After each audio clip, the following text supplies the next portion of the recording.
G'day humans, welcome to the safe space for dangerous ideas. Here's a dangerous idea for you. How about we stop just for one damn cotton-picking moment talking about politics and democracy and the election and the future of civilization and the war in the Middle East and Ukraine and blah, blah, blah, and talk about something that really, really matters and is actually uplifting and awe-inspiring. I loved this conversation. This is a conversation predicated on what is a dangerous idea, which is that idea that you might have had when you find yourself in the middle of a natural environment that is kind of spooky, like you might be standing in a desert or a rainforest or somewhere where you can just kind of hear and feel the hum of life going on around you. And you know that feeling where you go like, is this environment sort of alive in some way? Is it buzzing with something, kind of teeming with something? There's a sort of sense of eeriness or maybe even transcendence that you can sometimes get in natural environments. That's what I wanted to interrogate with Ferris Jabr, who is a journalist and a scientist, a biologist. He got his journalism degree at New York University. He got his science degree at Tufts University. And he's a brilliant writer and thinker about the natural world. He's been a contributing writer for the New York Times Magazine, for Scientific American. He's been published in the New Yorker, the Atlantic, Harper's, National Geographic, Wired, the Los Angeles Review of Books, everywhere. But his latest contribution is about the idea that the way that life expresses itself on planet Earth actually makes planet Earth alive. Like, this is not a new idea. When I was in my teens, I read the classic book Gaia, which is a kind of 1970s, like, hippie biologist's attempt to argue that planet Earth is actually a gigantic living organism. And that was part of the, Woodstocky kind of wave of psychedelic group love for all things planet Earth. This is not that. This is actually a more rigorous sort of scientific analysis of the ways in which life and geology intersect on the planet. If you like listening to a couple of brainy, nerdy guys geeking out about stuff, this will be the cut of your jib. We talk about climate change and geoengineering and, how we might fix it by spraying sulfur into the atmosphere. We talk about God and agnosticism and the purpose of the cosmos. I just feel like this is a great antidote to too much bad news and too much samey news. The last thing that I ever wanted this show to become was some kind of, cancel culture Piers Morgan attempt to always be banging on about how terrible the far right and the far left are. So please enjoy this respite as much as I did with Ferris. His book is Becoming Earth, How Our Planet Came to Life. Read it and enjoy the one and only Ferris Jabr. Have you been to Australia? No, Australia and New Zealand are at the very top of my list for places to go that I have not been to yet. But yeah, I've talked to a lot of scientists that have worked there, and read a lot about the natural spaces and ecosystems. It's fascinating. I mean, so before we ask whether the planet is alive, which is kind of what I'm interested in, we should probably ask what it means to be alive. Like, what is life?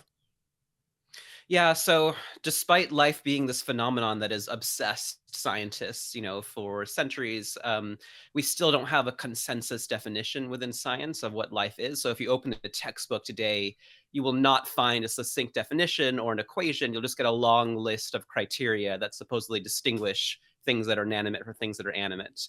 And so there's still a lot of debate and discussion about what it means to be alive. I settled on a version of a definite, sort of a working definition that a lot of experts have favored in the past century, which is that life is a system that actively sustains itself. So living things do something to keep themselves alive, which is different from most stuff in the world. Like a rock doesn't do anything to preserve itself. If you give it enough time, the elements will erode a rock into its components.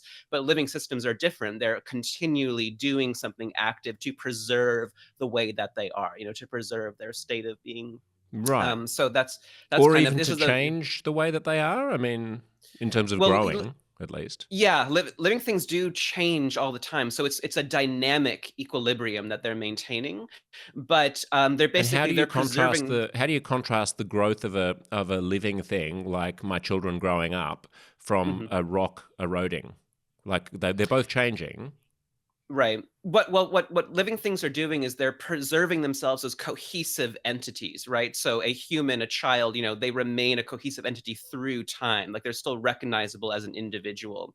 So, everything our bodies are doing, our metabolism, our physiology, homeostasis, these are the things we're doing to keep the human body intact, right?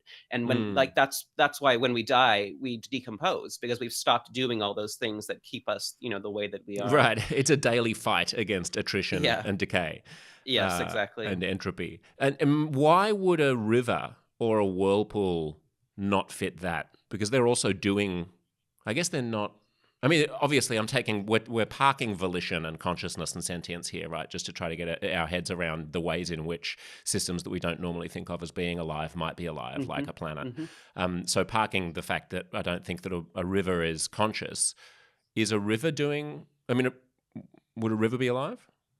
That's a great question, and that's something that philosophers and scientists and even legal scholars are debating right now, within the context of giving legal personhood rights to rivers and forests, and other, ecosystems that are not typically thought of that Right, way. but that's not going to be Um, scientific. I mean, let's maybe we should make a distinction, and this is all a big sidetrack before we get to the big question, but I think it's interesting mhm, anyway, between a river that has life in it and a river that doesn't have life in it. Like if you had mhm, an estuary that was devoid of life, but it operated in ways that sustained its estuariness mhm. through the tides and whatever, wouldn't that satisfy the definition you gave me earlier of life? Well, I think And that sounds wrong. living things, I think living things they actively use energy. They're doing something to acquire energy in order to maintain themselves. And I think if we look at all forms of life, from the cell to the organism to the ecosystem to the planet, they're all doing that. They're all taking in energy in some way and then using that energy to maintain themselves. A river on its own, a river devoid of life on its own, I'm not sure that it's doing that, but it could be part of an ecosystem, that is doing that to some degree. Mm. I mean, it might be taking energy in from, I guess, suppose that the river is being fed by melting ice or something like that. It's Mm. taking that Mhm. energy and it's distributing it through the river system. But you're right that it's not harnessing the energy to do Mm. something Right. with it. Yeah, I like Mhm. that. Okay, that's a cool definition. So then is planet Earth alive? I came to the conclusion that it is, in the course of writing this book, and I think the first step to realizing this is to realize that life is not just something that exists on the surface of the planet, that you can't separate life from the planet, that life is a literal physical extension of the planet. It's an outgrowth of the planet. So when you come to see all the life on the planet, all the living tissues out there as literally continuous with Earth, then everything that life is doing is something the planet is itself doing. And by So I no planet here, just longer to clarify, you're Yep. not you're not speaking in some metaphorical sense about like Mm. our mother planet or something like that. You're talking literally about the geological formation, like any other planet. You could talk about Jupiter, you could talk about Saturn or whatever. You're talking about the planet Earth, which is a ball of Mhm. rock, and you're saying that Mhm. the intrinsic to its earthness is Mhm. life. Yeah, intrinsic to the Earth that we know. So if we go back, way back in time, Earth is some 4.54 billion years old. I think in the very beginning, it was a purely geological construct. It was just a rock. There was no life about it. There was no life on it. It was not alive. As soon as life emerged, that is when the planet starts to stir to life itself. Because if you think about it, the only matter available to become life was the matter of the planet itself. So it was bits and pieces of Earth that were rearranging themselves into the first living systems. So literally, Earth was coming to life. Now how I think of the origin of life. Whereas, traditionally we think of it as this phenomenon that occurred on the planet, but it is really something that is happening to the planet. It's something the planet is doing itself. That's fascinating. That almost, I mean, if you think about all of the moral controversies that we wrestle with in culture that have to do with euthanasia or that have to do with abortion or things like that, these are all about those grey areas at the border of life, right? Mm-hmm. When does Mm-hmm. or even evolution versus creationism, like when does consciousness emerge? When does Mm-hmm. personhood emerge? Right. Is a freshly fertilized human egg, does that possess all of the same rights of personhood as a newborn baby, and so on? And it is interesting to think about the planet the first stirrings of life on the planet as being a little bit like a spermatozoa fertilizing an egg. Like you've got a lot Hmm. of potential there, but it's Hmm. obviously not exactly the same thing. Hmm. Right. And so even in the very beginning, even if bits and pieces of the planet were coming to life, that's very different from the Earth system that we know today, where life has been evolving, for billions of years and is now thoroughly integrated with the planet's geology, with its structure and its chemistry and its climate. Yeah, and I just want to make one more distinction before we get into the details of that integration, which is that you make a distinction between what's alive and what is an organism. Why is that salient?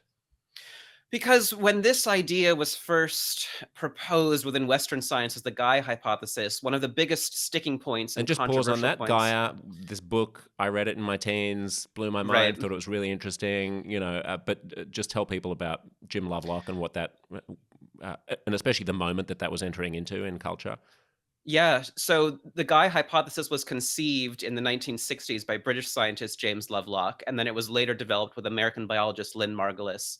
And they proposed that wherever life emerges on a planet, it will inevitably transform that home planet, and that together, life and a planet, life and the planet form a larger single living self-regulating system. And so Lovelock would often compare the Earth to an organism, or even sometimes call the Earth an organism or a superorganism. And evolutionary biologists like Richard Dawkins and others really did not like that, because organisms, as we define them, are by definition shaped by natural selection. And natural selection requires a population that is reproducing and that is competing. Individuals are competing and species are competing, and that doesn't really apply to planets. We don't have Earth is not part of a population of planets that is competing and reproducing with each So other. far as So we they know. did not, yeah. Yeah, so far as we know. Yeah, depending on how, theoretical and cosmic and philosophical you want to get. So they didn't like this idea of conflating, Earth with an organism. But I think that we don't need to do that, that we need to recognize that life is a phenomenon that happens at multiple scales. It can happen at the scale of the cell, like the cells in our bodies are not organisms, but we all agree that they're alive. It can happen at the scale of the individual organism, and then it can also happen at higher scales of populations or ecosystems or even planets. Right. So you could be comprised of living things, but not be an organism. And you could Right. be an organism, conversely, but comprised of mostly not living things. Is that, I mean, in the sense that, you and I are basically skeletons Hmm. surrounded by mostly water, Exactly. neither of which you think of as being alive. Right. So why are we? I mean, yeah, I'm not going to get back into why we're alive because we're doing things that are lifelike. But I'm just making Hmm. the point that you could have constituent parts that are dead and be alive, and you could also have constituent parts that are organisms rather, and not be an organism yourself. In the case of planet Earth. Exactly. Yeah. I mean, all complex forms of life are made of inanimate and animate components, mostly inanimate components. Like you were saying, the human body is mostly water by weight, and we have a bunch of rock and minerals forming our skeleton. A tree is mostly dead tissue that is just, dead wood that is just laced with thin strips of living cells and tissues. But nobody disagrees that a human individual or a tree is alive. And that's the same for ecosystems and planets. They are comprised mostly of inanimate material, of rock, water, and air, but they're also made of living things. And it's the relationships, the connections between those things, that's where the phenomenon of life starts to emerge. Right. So let's go back in time. So living things breathing in and out is what has created the Earth's blue sky. Should we just go Mhm. back to before that? What did the Earth look like? What would it have looked like to stand on the surface of planet Earth before any living things were converting gases into other gases? So if we go back some, 3 to 4 billion years, Earth probably had a hazy orange atmosphere. It was full of carbon dioxide and nitrogen, and with no oxygen whatsoever. And it was basically a water world. There was a vast, vast ocean, and there may have been some islands or maybe some very tiny continents, but not the substantial land masses that we have today. And what's underneath that water? Is it basically just the same stuff we find underneath the oceans today, or is there a difference? There was so beneath the ocean is the oceanic crust, which is different in composition from the terrestrial continents. But the sea floor was very different from today because today the sea floor is defined and dominated by the kinds of life that inhabit it and that changed it over time. Back then, there may have been some microbial mats, or maybe not much at all, but there certainly wasn't the kind of life that we have today on the seafloor. No, right. But I mean, I'm just talking about the geology of it now before we even get to life, right? Because one of the interesting things that you point out is that even the existence of huge land masses on which land animals were going to be able to evolve, on Mhm. which terrestrial plants were going to be able to evolve, tectonic plates, like continental shift, all of that stuff I hadn't realized is actually predicated on life, that's caused not just by geological forces, but by living ones. How is that? Yeah, that's one of the most interesting theories, and it's a theory, it's not definitively proven, this particular point, but the idea is that ancient microbial life may have been pivotal to the initial formation of the terrestrial continents, which are made of granite. And we've only discovered granite in any abundance on our planet, nowhere else in the solar system. And the leading theory is that granite was formed through this melting and subduction and recycling of basalt, which is what forms the oceanic crust. So as the oceanic crust was pushed down into the mantle and melted and then recycled, it formed a less dense material that we call granite. And granite, being less dense than basalt, can float on top of it. And that's how we started to get these exposed land masses building up over time. So ancient microbes inhabiting this crust, they were dissolving it with their metabolic activities and they were hydrating it. They were bringing in these wet clay mineral byproducts. And by hydrating the ancient basalt, they were lubricating it and accelerating its subduction and its melting and its recycling into granite. And so some scientific models suggest if it weren't for the presence and activity of these ancient microbes, we wouldn't never have had these substantial continental land masses forming. We would have been stuck with very tiny continents. Right, because everything would have been stuck in one place forever and you wouldn't have had drifting chunks of land. Yeah, you wouldn't have had this accelerated fluid recycling of basalt into granite, so you never would have had the chance for it to build up into the substantial land masses we have today. Would that So mean we would that have you still, yeah. wouldn't have mountain ranges because you wouldn't have tectonic plates bumping into each other? You wouldn't have the extent of land masses we have today. You'd have something more like the Hawaiian Islands. Like you'd have volcanic islands here and there, but that's Right. very different from the giant like North American and South American continents, right? Yeah. These massive, massive accumulations of granite. Right. Is there anything necessary for the evolution of intelligent life in the existence of terrestrial land? Presumably That's a not, great right? Like, question. could you have had human level intelligence? I suppose it's a hypothetical, no one can answer, but um, you can imagine yeah, huh? Well, We must ask octopuses Dawkins show about us. Yeah. that. Octopuses show us you can have extreme intelligence in an aquatic environment, right? Because our last common ancestor and with octopuses split off a long time ago, I think more than 500 million years ago or something like that. And yet they evolved completely independently, an extremely high intellect. Yeah. They're incredible problem solvers. They're almost certainly conscious and self-aware. And that happened all completely separately from terrestrial evolution. However, there's some really interesting ideas about what the movement onto land allowed for terrestrial life and in particular animal life, because once you get out of the water you can actually see a lot further, a lot easier because of the way light moves through air versus the water. And so there's this hypothesis, I think it's called the Buena Vista hypothesis, which is the idea that when animals moved onto land, they could see a lot further into the distance, and that made planning a lot more important because they could Mm. start to sort of anticipate things a lot better. And so that started to select for higher, cognitive functions related to thinking into the future and planning. And so that would be very much tied to what psychologists call executive functions, like forward thinking, planning, things like that. So there definitely could be a link there for sure. That sounds Um, fascinating. Kind of yeah. smells like bullshit to me a little bit, right? Like because you could imagine, you could imagine other forms of long distance or long range perception that were not visual, Hmm. right? That could be auditory or Yeah. something. I mean, Obviously, when we think Yeah. about smart things in the ocean, my mind goes to dolphins and whales. But the reason I didn't mention Right. them is because they left the ocean and evolved on land and then moved back into Hmm. the ocean because they're mammals. Right. But you can imagine some kind of sonar or some other or like the way that sharks can sense one drop of blood in so from so Hmm. many miles away. You could Hmm. imagine things that could be proxies for seeing long distances on land Yeah. that could hypothetically evolve in water. Yeah, that's a good point. I think sound actually travels easier through water than it does through air over long distances. So the acoustic communication is really important. But there's another thing you can't have underwater, which is fire.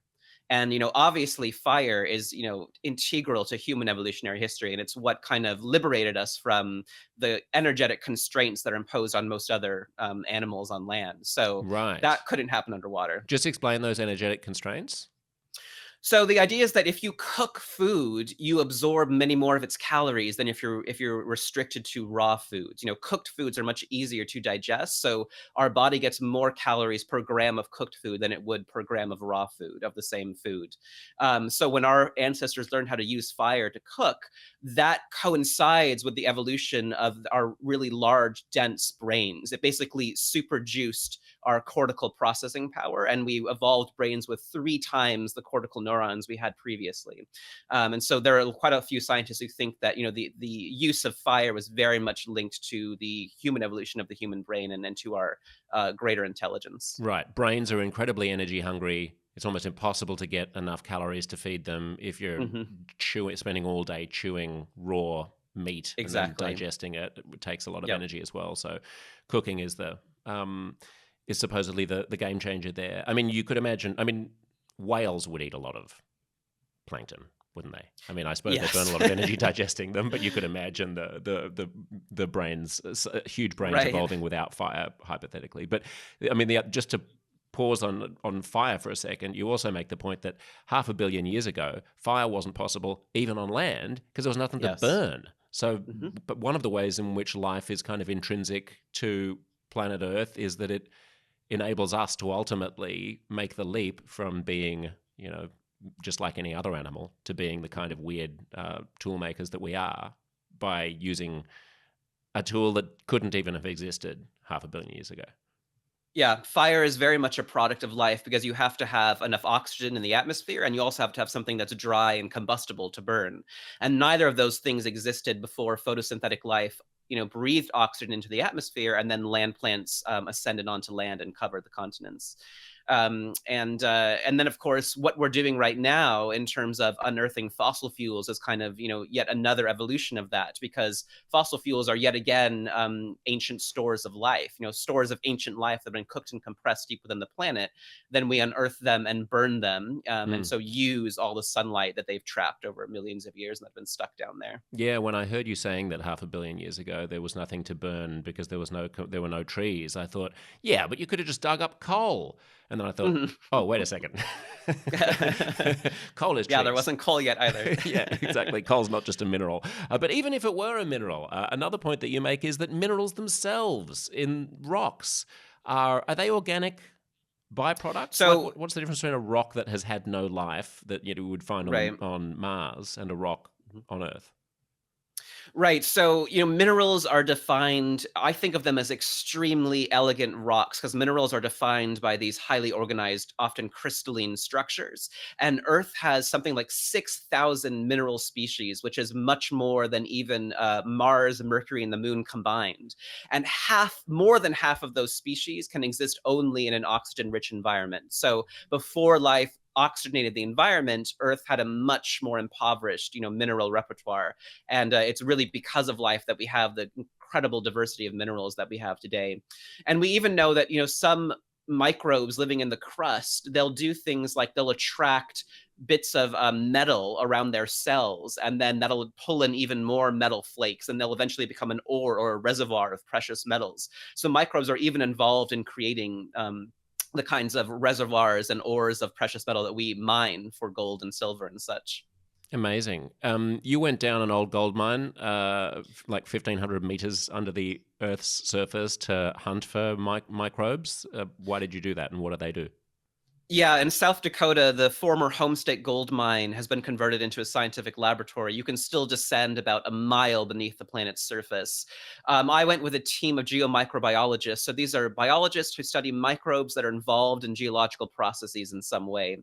And these microbes inhabit these tiny pores and fissures within the planet's deep crust. And these pores are filled with water, but don't really have access to much oxygen or light. So they have to evolve different ways of getting energy. So they've evolved to eat or breathe rock and metal. And What does that they mean? What also, would it mean to breathe metal? so what we call breathing is more technically known as respiration, and it's all about moving electrons around. So we use oxygen as our final electron dumping ground, because oxygen is incredibly reactive, and it wants other electrons all the time. So it's a very amenable to that process. If you don't have oxygen, you have to use something else. So these microbes have turned to what they do have, which is rock and metal. So some of them will even form these electrical conduits outside their cells and then use them as little wires to shuttle electrons off of their cells onto the rock and metal surrounding them so that they can perform cellular respiration and do the kind of cellular work that all cells Do you do. mean like little tendrils that come off them, like it was a fungus or something? Like a Yeah, almost like I think scientists call them like nanowires. They're huh. almost like little wires, yeah, that come off the cells. And you were just saying that that respiration is basically about shedding electrons. Mhm. This is interesting. I mean, I always just think that oxygen is life giving, therefore we need oxygen, but I've never really interrogated why. Why do Mhm. we need to give oxygen molecules our electrons? So at the molecular level, if you want to do any kind of work within a cell, you have to get energy from something. So moving electrons from one place to another is a way to do that because energy is released as they kind of move from one location or from one molecule to another. That's what plants are doing as well with photons, right? They're taking in photons from the sun and then they're kind of moving them up and down these molecular staircases to be able to actually use that energy, convert that Mm. light energy into chemical energy. So at the cellular molecular level, it's all about harnessing energy, right, and turning it from one form to another, and moving electrons and forming bonds between molecules and breaking bonds between other molecules. Okay, this comes back to how you were defining life at the beginning of the conversation, really, right? Doing something with Yeah, energy in order to yeah. change things so that you can keep surviving. Are those minerals that were created by early life now prerequisites for life, Mhm. or do we just like Well, digging them up because they're pretty? yeah, I think probably mostly the latter. I mean, they're certainly very important to us and to our civilization because we use minerals for all kinds of things, including this device through which we are, talking to each other right now. They weren't prerequisites for the initial evolution of microbial life because they did, those didn't Of exist. course. Those minerals didn't exist yet. But you do need a certain amount of raw elements for life to evolve. And many scientists think that clay minerals of various kinds were very important for the initial evolution of life. But it is fascinating how so now geologists and mineralogists recognize that every planet's mineralogy is going to be largely defined by its life if it is a living planet, and that was something that was not thought to be true even a few decades ago. I quote one scientist, whose professors told him, don't take a biology class because you're never going to use it. Like it's not important to geology and mineralogy whatsoever. And now his whole career is based on the opposite. So, I mean, I do find it funny how rigid the disciplines can be in the perception of some people, when in reality, all we have is the world and the universe and the cosmos, and we have to, we have our five senses and we have our rationality, mhm. and we have some good heuristics that philosophers and scientists have come up with. But the idea that there's like this clean clinical boundary between Mm, biology and geology and all right. these, and these are just fictions. I mean, we've just made them up. It's so true. Yeah, it's every time you start to study something deeply, any sort of dividing line begins to dissolve so quickly, I find. Whether it's geology and biology, the living, the non-living, whatever it might be. It's so hard to specifically delineate anything from another, and so many of these so-called boundaries are so much more porous than we believe they are. Mm. And just before we leave, minerals, rather than just fixate on whether or not minerals are prerequisites for the creation of life, I guess I was Mm, also thinking about people taking mineral pills and vitamin pills, and mm, you'll get your blood tests done, and they'll be like, oh, you're high or low in particular. Hmm. minerals. So presumably we need to consume some of those things, but I don't know if those minerals are ones that were generated by early life or if they're just natural in rocks. Yeah, that's true. I mean, I think, if like scientists have sort of laid out all the elements that compose the human body, right? And like the main ones are the ones you would guess, like hydrogen and carbon and oxygen and nitrogen and such. And there are certain ones that are quite difficult to get, like nitrogen and phosphorus. They're not very, they're not very abundant in useful forms. Our atmosphere is full of nitrogen gas, but it's extremely hard for living organisms to use that nitrogen in any way. And in fact, only microbes have evolved to actually cleave the bond that ties two nitrogen molecules together. So we are all dependent on microbes to convert nitrogen gas into more biologically useful forms until we humans invented something called the Haber-Bosch process. We're the only form of life that's ever evolved a way to split nitrogen gas apart from microbes. And now something like 50% of all the nitrogen in human bodies comes from the so-called Haber-Bosch process, which was invented during the World Wars. And we now are completely dependent on these synthetic nitrogen fertilizers. That's how we make these nitrogen fertilizers that we rely on for agriculture. Mm. Something like 2 out of 5 people would not exist today if it were not for these synthetic nitrogen fertilizers that we make through the Haber-Bosch It's process. incredible, isn't it? Yeah, these things that most people don't even know about, like the invent. I mean, everyone's heard of penicillin, but not many people have heard Mhm. about artificial fertilizer as being a thing Right. that Right. has saved billions of lives from Mhm. malnutrition. There's a teleological kind of fallacy that is worthy of pointing out here that one could make, right? So Mhm. in all of these conversations where we talk about like, oh, if it wasn't for the early microbes, then we wouldn't have the minerals that we now need. If it wasn't for the plants creating combustible material for the fire, we wouldn't have had the fire that can then give us our big brains. If it wasn't for this, we wouldn't have had that. Everything had to go right. It looks Mhm. like the planet has been conspiring from day one to create the conditions that allowed Homo sapiens to flourish. Mhm. And yet, that could just have the causation backwards in the sense Mhm. that because we're here, we have to retroactively explain how we got here. And so, if those things hadn't happened, we wouldn't be here to be asking the question of where we came Mhm. from. There'd be maybe some other hyper intelligent organism pointing back at the weird path of its evolution, going, wow, there must be a special guiding hand of a living planet that is kind of leading towards my special existence. How do you think about that and how do you guard against it? I mean, I've heard this proposition before, and to be honest, I've never fully understood why it's a very helpful or useful statement. It doesn't really make a whole lot of sense to me, to be totally honest. I don't really understand what people are trying to argue when they make that point. I don't think that this necessitates any sort of teleology or guiding hand. I don't think that our existence or our ability to look back on what's happened through geologic time requires that in any way. I think that because we are self-aware creatures, we are able to ask these questions, and we are trying to figure out, what is the sequence of events that created the planet as we see it today.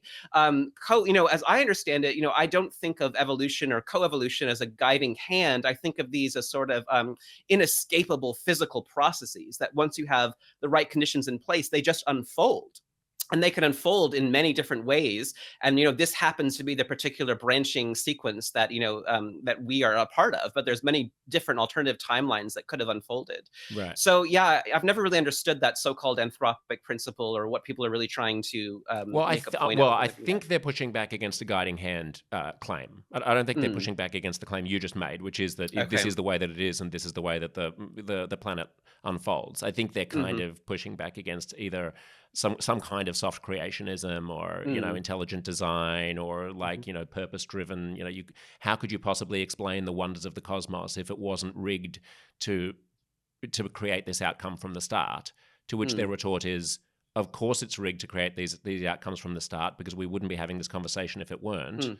mm, hmm. Therefore, it's an a priori kind of claim. and you can't Hmm. you like imbue it with greater purpose or meaning than just the fact of its Hmm. existence. I think that does that Hmm. make some Yeah, I mean, if sense? that's their argument, that I don't find that particularly compelling or convincing. I don't really see why that's true. I mean, I think that's part of the power of evolution, right? Is that it shows us that you can get incredible complexity and sophistication without there being some sort of overarching intelligent or engineering, pre-planning or design. Yeah.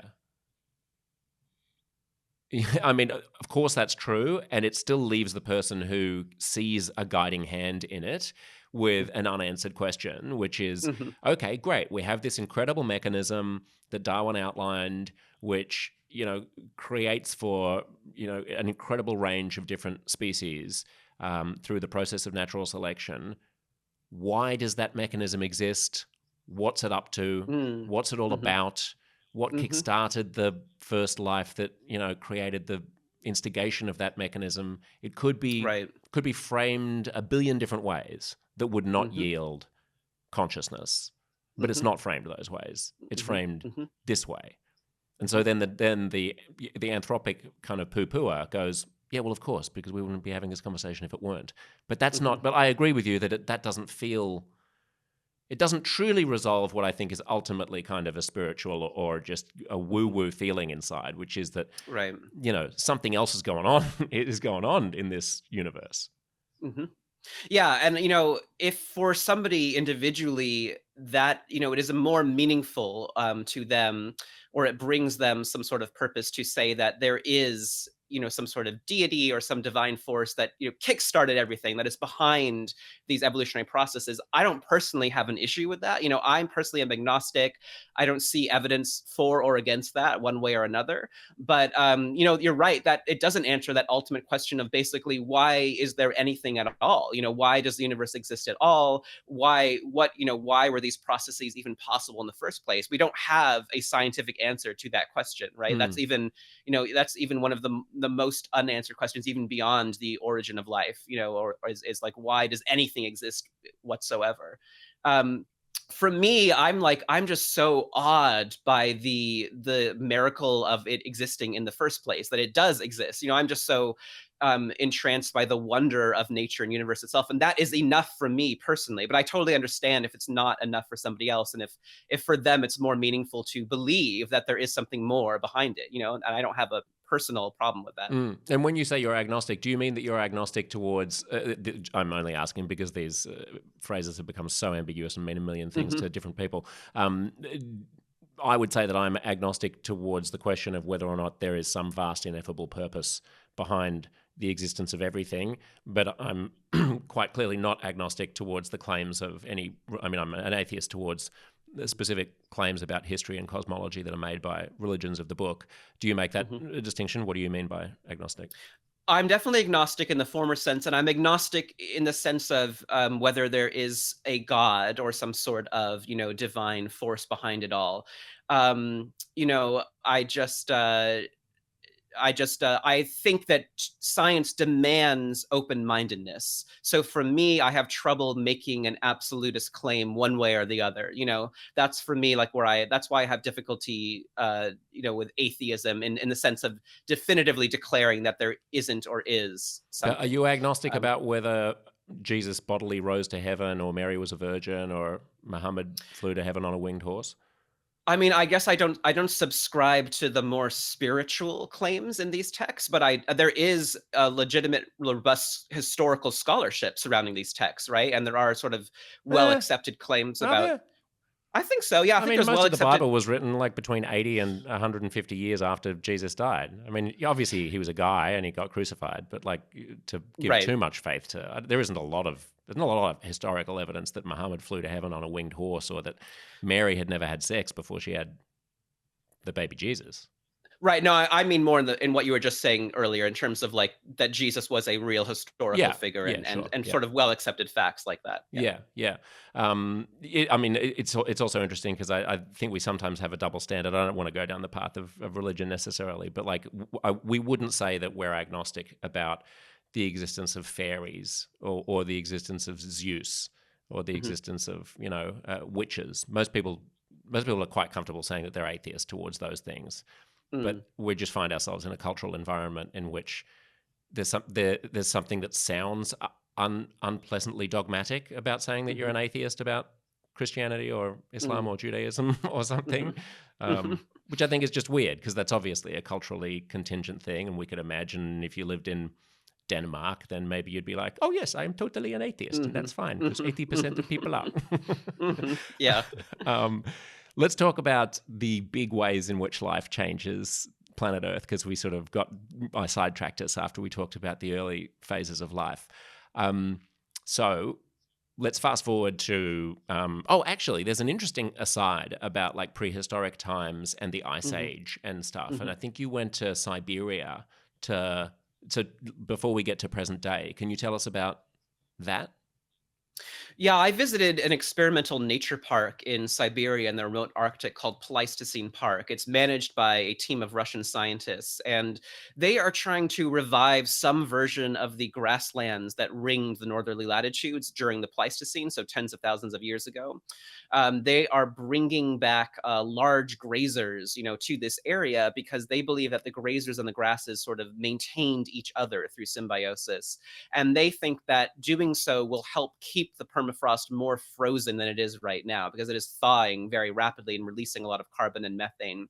And they believe that when you have intact grasslands and thriving grazers, they help preserve the permafrost in the tundra in that region. So they are embarked Grazers on this. being like who? I mean, what rather? They have brought bison and yaks and these Equestrian horses that can survive extreme climates. But it used to be mammoths and mastodons and the megafauna that existed in the Pleistocene. Yeah, right. I was actually just reading this to my kids because Yuval Noah Harari has a really interesting book about where humans came from and why Homo sapiens dominate the world and what happened to Neanderthals and stuff. Hmm. Yeah, one of the threads in that book is that the early humans wiping out the big mammals Hmm. did it cause like an ice. I mean, it kind of caused an ice age, right? But it had completely revolutionary, profound impacts on the ecosystem when mammoths were no longer stomping around. Can you just explain that mechanism? I don't recall it or really understand it. Right. So there's long been debate about why exactly did so many megafauna go extinct. And sort of two of the competing theories have been climate change versus humans hunting them to extinction. And there's now thinking that maybe those things are more related than we realize. So, animals are incredibly important parts of these systems that sequester carbon and that regulate climate. And the idea is that, grasses and grazers were essentially maintaining the ice age climate that they evolved in to some extent.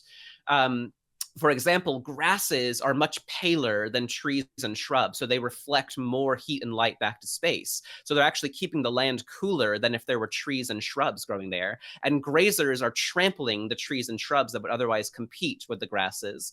And the grazers are fertilizing the grasses with their dung, and then the grasses are providing the grazers with their generating vegetation. So they're both supporting each other, and supposedly keeping the planet in this cooler state. So if humans came along and killed a bunch of megafauna, they then destroyed the ability for the grassers and grazers to maintain each other, and then a bunch of carbon's getting released to the atmosphere and perhaps triggering, or accelerating an end to the ice age, Right. bringing the planet back into a hotter state. Yeah.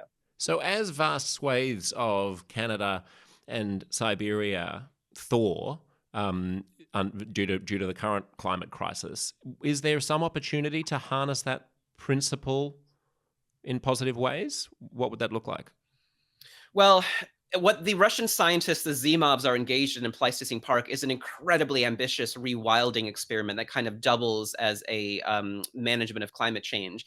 To do it on any scale that would truly matter for global climate would require millions of animals, spread across a vast area. They have enough access to enough land, but to actually get that many animals there is incredibly challenging, and they Right, but don't the have good thing anywhere about some near. animals is that they have sex and they create other animals, Yes. right? So you probably don't Yes. need a million right off the bat if you pick the right No, but ones. they only have like 100 at most. I mean, it's just they Right. just don't have nearly enough yet. And unfortunately, there's this feedback loop with the thawing of the permafrost, where the more glaciers and snow and ice melts, the more the permafrost thaws. That releases more carbon carbon and methane to the atmosphere that heats up the planet, and that thaws even more permafrost. So it's a positive feedback loop. So it's reinforcing itself. So it's happening at an accelerating pace. Plus, it doesn't reflect as much sunlight back into space, right? So Exactly. a darker surface also makes the heating get worse.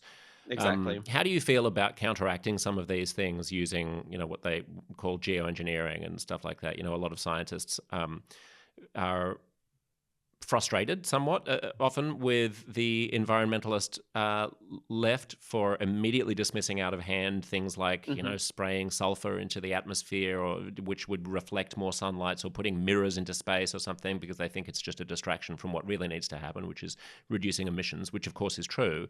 But even if we reduce them really fast, there's still going to be really bad impacts for our economy and our societies as the effects ripple out over the coming century. So, you mitigate those using technology. But how do you feel about that? Is that a space we should be playing in? That's my understanding as well, is that the consensus is that, these technologies should be explored, but should not distract from the central goal of A lot of replacing people fossil don't think fuels. they should be explored. I did a story on this, and there are a lot That's of true. environmentalists who say once you open this, people are going to, China's going to regard it as being a get out of jail free card. They're going to go rogue. They're going to do something, and then you're going to start messing with things that are far more complicated than anything that we understand. To which That's the true. people who are researching this say we're already messing with things that are far more complicated than we already understand, because we're pouring so many greenhouse gases into the climate. So it's not like we're operating with this pure, scenario, and now we're trying to do something. We're just trying to do something in addition to something that's already being done, which we know is really bad.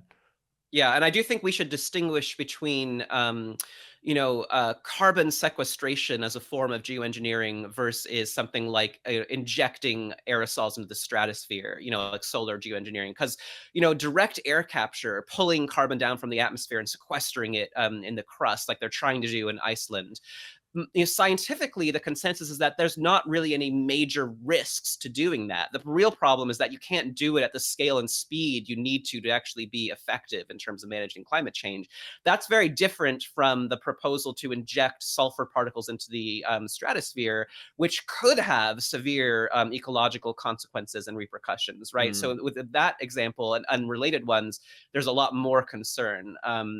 But I do think that people are going to get so desperate fairly soon that somebody might try it, in sort of a renegade way, just to sort of stave off death, because the extreme heat is going to become just so unsurvivable that somebody might try it. And that is how Kim Stanley Robinson opens his recent novel Ministry for the Future, is that it's in a near future where India is suffering so many extreme heat waves that they decide to just go ahead and do this, regardless of what permissions they've been given or what the United Nations thinks is permissible. Yeah. I was in Delhi 4 weeks ago when there was a heat wave, and it was 48 to 51 Celsius. I mean, this is a city of tens of millions of people. They don't have air conditioning. Like, I walk outside my air-conditioned hotel, and it's just like you're in a blast furnace. Right. So, yeah, at some point, they're going to get fed up. Someone's going to get fed up. Exactly. Yeah. I mean, in terms of spraying sulfur in the atmosphere, I understand how dangerous it can be to meddle around with complicated systems. I live in a country that is overrun with cane toads because they were brought in to try to deal with a pest, and now they've run completely amok. But every time a big volcano erupts, Mount Pinatubo goes up and the planet's climate gets cooler by 1.5 degrees Celsius for the next 18 months or 2 years because of all the sunlight that's being reflected back into space by the ash. It's not like we don't have a precedent for the idea of putting reflective particles in the atmosphere.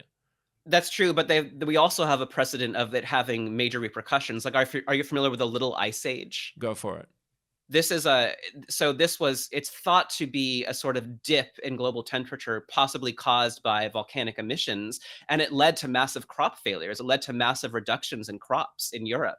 And so it was actually tied to a lot of famines at the time. So, we'd also have the precedent for things like that, having pretty severe consequences. But, I think, like you're saying, there are scientists that are very much advocating for trying to at least explore these options in a safe way, to just do some sample tests, right? Not to do it at such a scale as to affect the entire global climate right off the bat, but just to see what is feasible, and what the consequences really are in practice.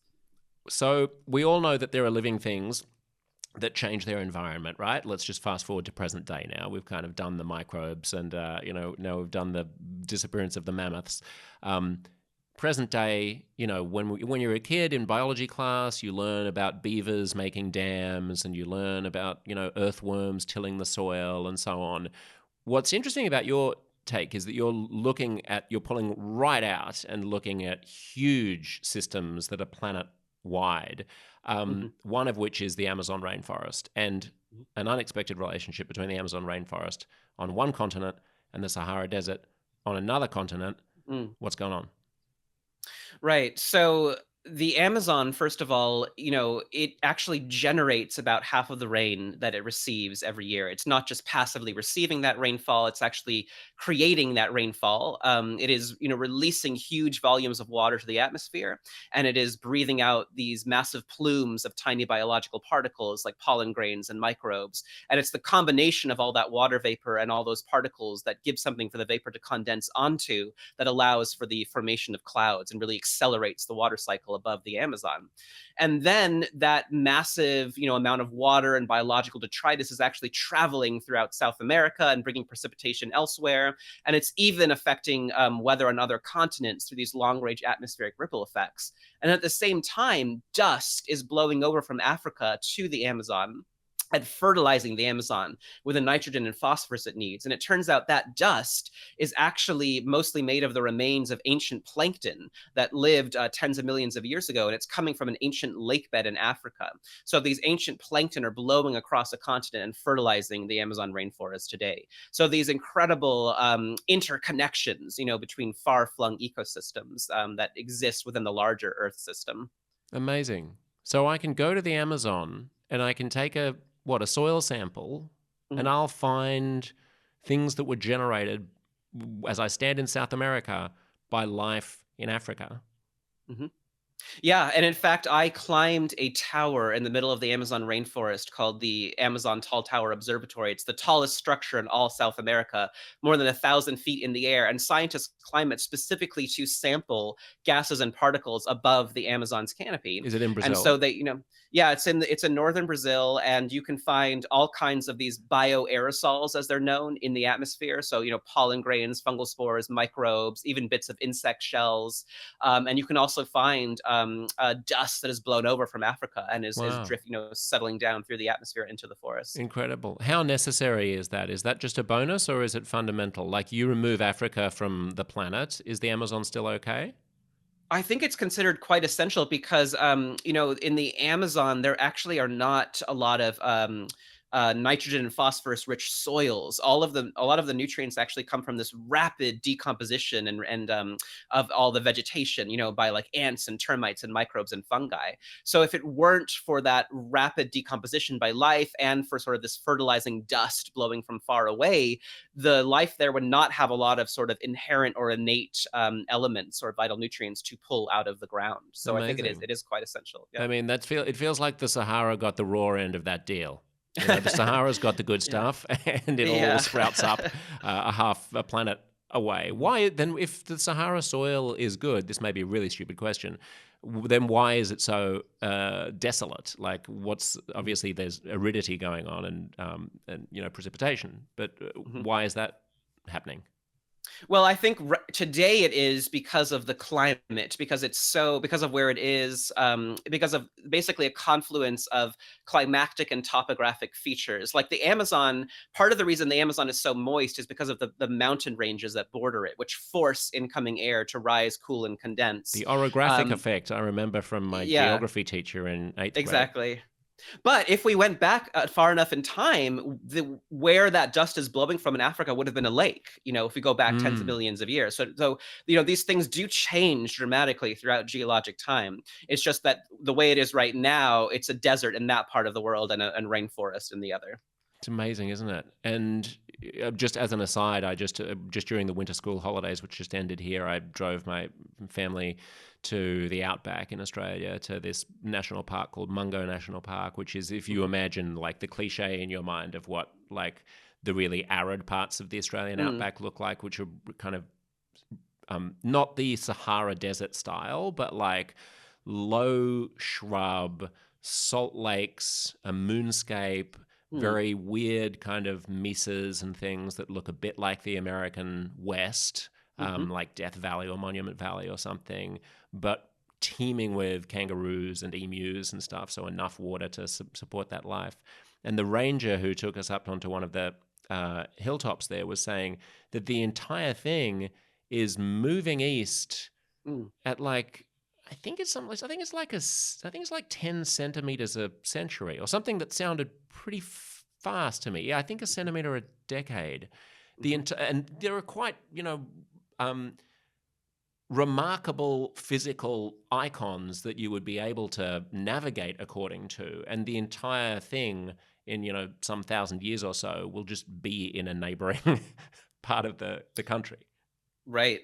Yeah, that's really fascinating. I wrote a piece about the lifespan of ecosystems through geologic time, because the Amazon, for example, has endured as a cohesive ecosystem for more than 50 million years. And there are also rainforests in Australia that have been on the continent for some 40 million years. But if we could see a time lapse of that time, we would see them kind of shrinking and expanding and moving across the landscape, almost as if they were like giant amoeba, Wow. responding to the changing climate. Mm. But they maintain themselves and their fundamental structures and relationships, but they do shift their borders quite a lot through geologic time. Yeah, cool. So in this time lapse, you would both see the continental shift. I mean, you'd see the tectonic shifts, right? And you'd see all Right. of these land masses breaking up and splitting apart and smashing together. And on those land Right. masses, you'd see organic systems like rainforests and deserts and whatever spreading apart and almost, like I guess a cancer on an X-ray or Yeah. something like Yeah. that, moving Exactly. around. One cool thing that I'd love to pick your brain about is you mentioned marble earlier, Mm. right? And the basalt and the tectonic plates, right? Things that we make out of marble here Hmm. and Hmm. travertine. I hadn't realized that those things are chemically limestone, essentially, which Hmm. means that they're chemically made of skeletons. Hmm. Is that right? Exactly. Yeah, this really blew my mind when I first learned about it, and I learned about it through the White Cliffs of Dover in the UK, which is this massive chalk or limestone formation. And if you chip a small piece of that off and you look at it under a really powerful microscope, you will see the remains of ancient single-celled ocean plankton that lived in the ocean more than 60 million years ago. And they encase themselves in these really elaborate, intricate little skeletons and shells of calcium carbonate, or what we call limestone or chalk. And then they sunk to the sea floor when they died, and they accumulated in these vast chalky sediments that were eventually compressed and turned into stone. And then through the rising and sinking of sea level, that was exposed as the White Cliffs of Dover. And so that's true for the vast majority of chalk and limestone formations on our planet. There are these massive fossil beds, these accumulations of tiny ancient plankton. So everything we've made with chalk and limestone is itself made of these tiny ancient plankton. Right. And just to clarify, chalk and I mean, you think, well, we don't make anything out of chalk, but if limestone is chemically granite, then you're talking about the Colosseum and the Parthenon and Mhm. the Pantheon and the Taj Mhm. Mahal and the Dome of the Rock in Jerusalem and the Statue of David by Michelangelo. These are all made out of skeletons. Mhm. Yep, yeah. If you could look at them with a super powerful microscope, you might just find the remains of these skeletons. And yeah, the majority of all these limestone chalky formations, that's what they're made of. Incredible. Have you had moments where, like, you're in an extremely ecologically rich environment and you just pause and like feel overwhelmed by the sheer weirdness of and complexity of the whole thing? And for you, is that like a source of purpose? Yeah, I mean, I feel overwhelmed or in awe of the complexity, the intricacy of nature all the time. Even in my own backyard, because that when you stop and sort of look really closely, you start to see so much that you miss most of the time. I mean, even on a single leaf on a single plant, just the incredible universe of life in that tiny area, is so mind-boggling, because you have like little animals and insects, and then there are all the microbes that you can't see and all the fungi, and then that all of these cells contain organelles, and the organelles were themselves free living microbes, if you go back far enough in evolutionary time, that, were subsumed by larger things. And then within like the genomes of everything, it's all a patchwork of like viral DNA and microbial DNA. And like it's all just this big mishmash. And that's part of what I love understanding, is about science, that it reveals those hidden layers, right? It reveals all this complexity that is, hidden to us most of the time, that we don't realize is there. So yeah, I feel that all the time. Anytime I'm sort of engaged closely with nature. And how frequently is that? Do you walk through the world with that perspective?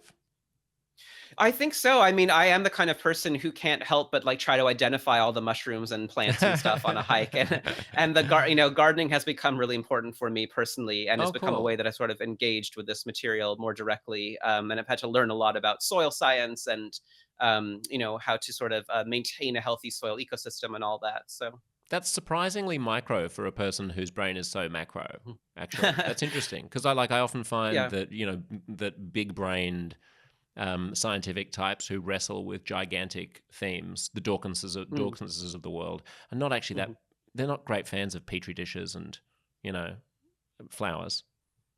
Well, it's interesting you say that, because I do think in Earth system science, and kind of holistic thinking, you do get kind of stuck in the planetary scale of things. And I really wanted to look at the connections between the micro and the macro, because I think that's what's really important, right? Is, the connections between the cellular, molecular, and then the planetary on the other end. Mm. And so that's what so much of the book is invested in, is where how those things are tied together. And I do like toggling back and forth between those scales. And why is life like? I mean, when you start talking about like the leaf and all the interplay of these complicated things that are going on inside the leaf, frankly, Hmm. to a non scientist like me, my eyes just glaze over and I'm like, well, Hmm. okay, yeah, good for you because you know lots about it, so you find beauty in it, but anyone can find Hmm. beauty in it. Yeah, there's a universe in the leaf, but there's also a universe in a rock. And I'm sure that a Hmm. geologist goes, oh my goodness, look at the rock. It's made up of this and that type of, Hmm. inorganic material. And then the physicist goes, yeah, but it's not actually a solid rock because you go down and what's happening at a Mm. subatomic level is so incredible and you wouldn't believe what's going on with the quarks and the parallel universes and whatever the hell. Like, you can become a nerd about anything, in other words, and then there's a universe inside it. You could be saying the Mhm. same about a piece of a violin concerto or something like that. But for you, is there something different, something unique? Like, give me the elevator pitch about why your field is the one where the universe being inside it is the most profound. Well, there is kind of this half joke in science, about the softer and squishier sciences and the more fundamental or the real sciences. So like the chemist will tell the biologist that all biology is actually chemistry, and then the physicist will tell the chemist that all chemistry is actually physics. You can keep going down until you get to the most fundamental, which is probably math, right? Right. And then the But I would, theologian says, yeah, but God yeah. created it all. Yeah, but I would argue that I've always been most interested in biology. I would argue that it's the most complex, right? Because it's kind of like the topmost layer, right? So it's like everything is kind of building up to it. It's like biology rests upon chemistry and physics and math, but it's in biology where we have the most complex things going on. Mm. And that's what's so fascinating to me about living systems versus non-living ones, is they are doing something that non-living things are not. They are by definition more complex than non-living things, and that's what I'm really interested in, is like how that complexity arises. Mm. And so yeah, I've been interested in that since I was a kid. It's so intrinsic to me that I don't even know where it came from. I just always have felt that way about living things. Yeah. You said something earlier when we were talking about octopuses that caught my attention. You said that you think they're probably conscious and self-aware. Mhm. Um, Two words which, like agnosticism and atheism, can mean a lot of things to different people. Sam Harris has pulled me up in the past for using the word self-aware, probably wrongly, which I use to just Mhm. mean that the self has awareness, has a subjective experience, that it's like Mm. something to be that thing. He uses it to mean that it is aware of its own existence and Mhm. is aware of its being an organism that endures over time and could Mhm. die.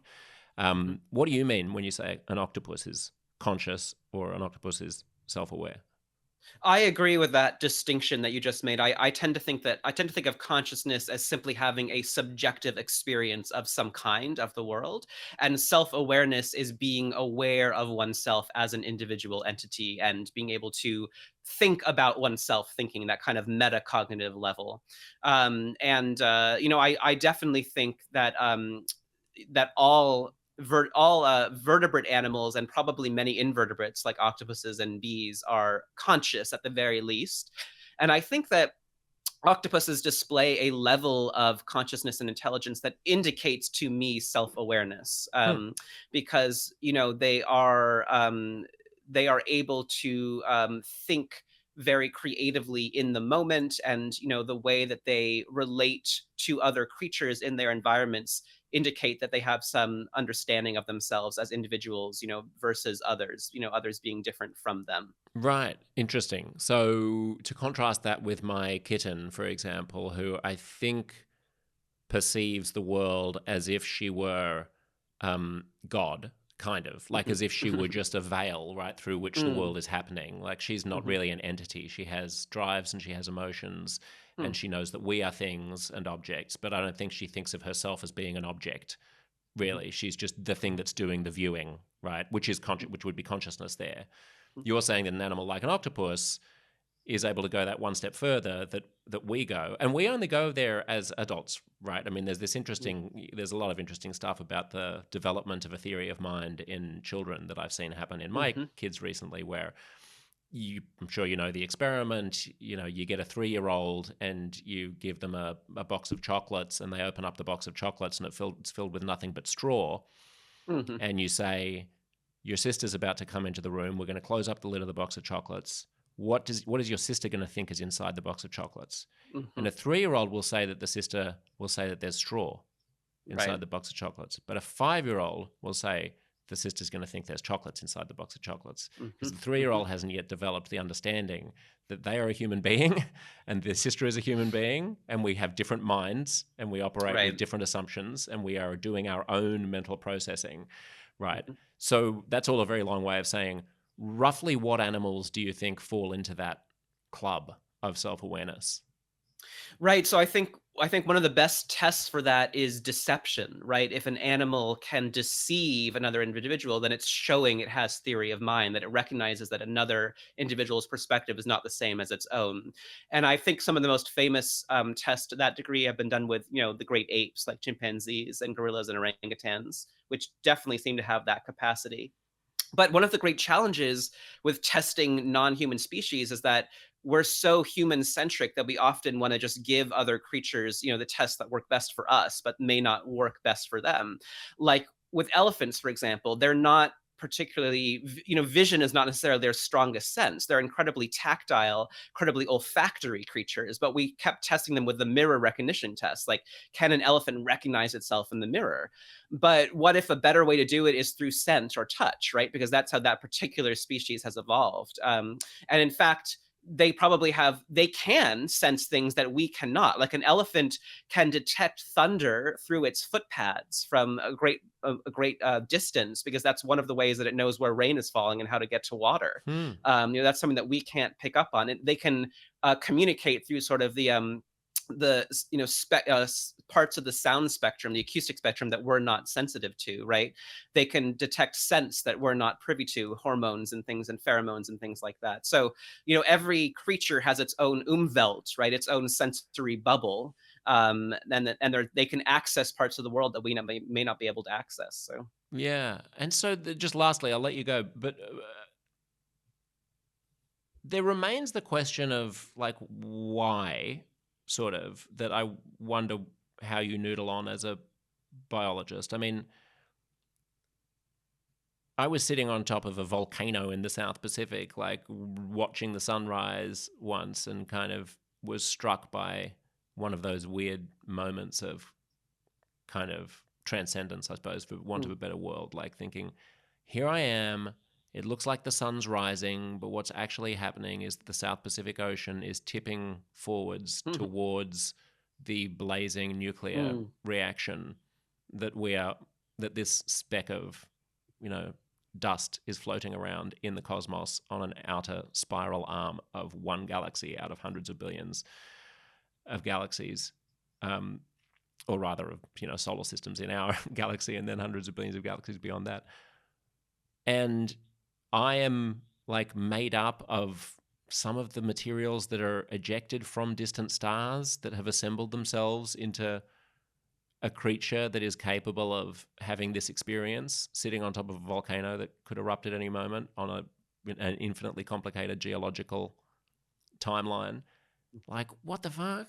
You know what I mean? Like, Yeah. what's your, and I'm not asking this as a theological question necessarily, but like, how is it that the octopus and the elephant and I am having experiences at all?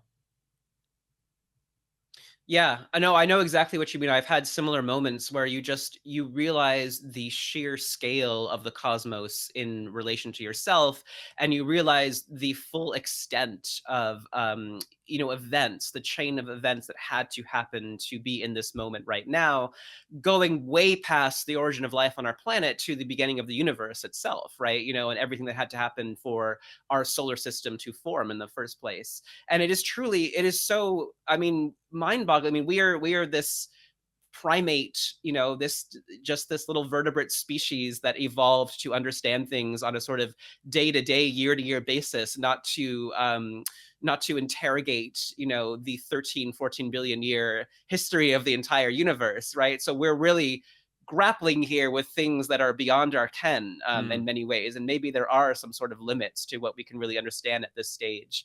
um, but I totally know what you mean, that feeling of just like, wow, just like being overwhelmed by the sheer miracle of existence Yeah. itself. And it's like, And I it's, don't, yeah, sorry, I was just yeah, going go to ahead. add, because you said like about the scale of the cosmos, it's both it's humbling and also the opposite of humbling in the sense that you feel tiny because you are incredibly tiny in comparison to the Mm, cosmos, but you also feel special because you're the one who's capable of reflecting on it in a way that the volcano presumably isn't. Like right. I have the gift, this rare gift in the universe. We may not be the only ones, but we're clearly fairly rare of being able to notice it. Yeah. And if you do accept, the scientific truth of our material continuity, not only with the planet, but with the universe, right? Then there is very much truth to this notion that we are the universe aware of itself. We are this expression, this outgrowth of the universe that has been able to contemplate itself. And that is a truly miraculous thing. To think about it in that way. And I really do feel, viscerally continuous with the planet in a way that I didn't before, sort of after doing all this research. Yeah. So give us a wrap up here. What does the aliveness of the planet Right. mean? Like, what are its implications?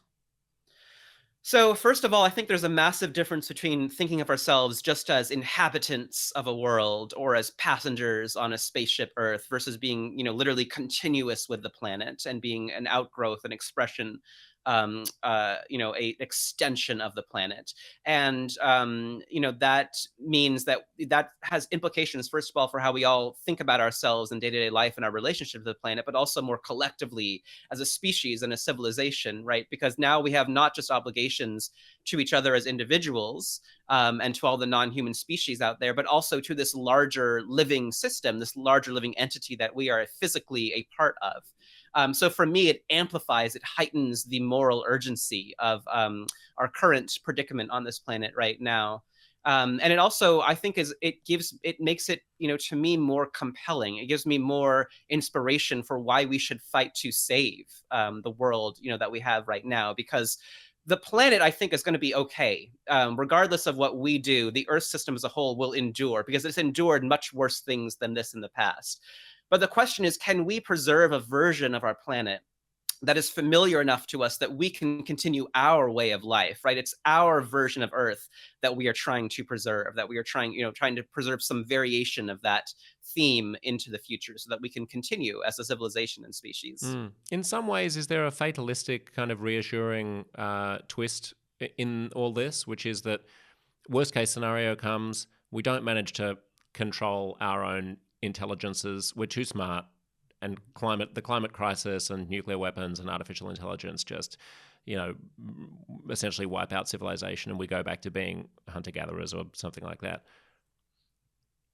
Does the planet then throw up another version of, like, does the planet try again with consciousness? Suppose it goes really bad and we go back to, there are no more primates or something. Does your theory about the planet's aliveness imply that it's going to keep chugging along and creating new attempts at brilliance? Well, some scholars have proposed in a fatalistic manner that wherever, intelligent, highly technologically capable life emerges, it is almost always fatal for its planet, that it ends up ruining things, it ends up destroying the life of the planet as a whole. I have come to have a different perspective, though, because I think if you look through geologic time, when you give life enough time and opportunity, life and environment tend to converge upon relationships and structures that favor their mutual persistence, right? Like the Amazon enduring for 50 million years. That is a co-evolutionary phenomenon, between life and its environment. So I've come to have a deep admiration for the tenacity, the resilience of living systems and the Earth system as a whole through great spans of time. If we were wiped out, I think that microbes and photosynthetic life and the planet's most resilient organisms, they are going to endure. They're going to survive whatever happens.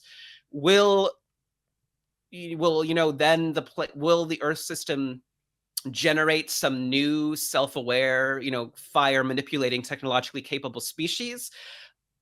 Honestly, I think that has a lot to do with rolls of the dice that we have no control over and that nobody can predict, to be honest. Because, what if primate evolution hadn't gone the way it had gone, then we wouldn't be here right now. You know what I mean? Like there's no reason that had to happen that way. There's no necessity that for primates for it to evolve that way. It could have been birds, it could have been cetaceans, it could have been nothing. I think probably most living planets get stuck at the microbial level, some analog to microbial life, and never progress beyond that because so much has to happen for multicellular complex life to emerge in the first place. That took billions of years of evolution, trying various things to get there on our planet, Is it true that the real hurdle is getting from microbial life to more complicated life forms? Because I think my layperson's assumption is that the hurdle is going from inorganic to organic life in the first place, and that there's some mystery about how life becomes living. But once you're living, then you've got natural selection, which is pretty inexorably going to lead you towards more complicated life forms. And in the process of lots and lots of different life forms, which are ultimately very complicated, finding lots and lots of different niches, one of those branches of the evolutionary tree is probably going to be something that's conscious and self-aware. So there's hope that there's some kind of inevitability about something, even if it's not us, evolving out of it. Yeah, it's a good question. Which of those hurdles is more difficult to surmount? It's interesting, though, that for the majority of Earth's history, it was a purely microbial planet. So for something from maybe, let's say, 3.5 billion years ago to 500 million years ago, there was no complex multicellular life, but there was single-celled microbial life. So why was it that for so many billions of years, there was only single-celled microbial life, and it took so long to get to the multicellular stage? Right. And what is that impediment? What are the stars that have to align? It has a lot to do with energy, but it also has to do with complexity. So we think multicellular life arose when different kinds of single-celled microbes basically fused. So mitochondria, the powerhouses of our cells, those used to be free-living bacteria that were subsumed by larger bacteria, really early on in the evolution of multicellular life. The same for chloroplasts in plants that perform photosynthesis. Once you have these organelles sort of as permanent tenants within cells, you can start doing much more complex chemistry. It's also thought that the oxygenation of the atmosphere may have provided the sort of energetic kick that multicellular life needed, because when you do respiration with oxygen, you actually are able to do a lot more cellular work than if you do anaerobic, non-oxygen-based respiration. Okay. All right. Let's hope that it's replicable in a billion planets across this vast cosmos of ours. It's fabulous to talk to you. Thanks so much for being here. I could go for Absolutely, 17 hours, but thank you so much. Come to Australia someday. Yeah, we'll do.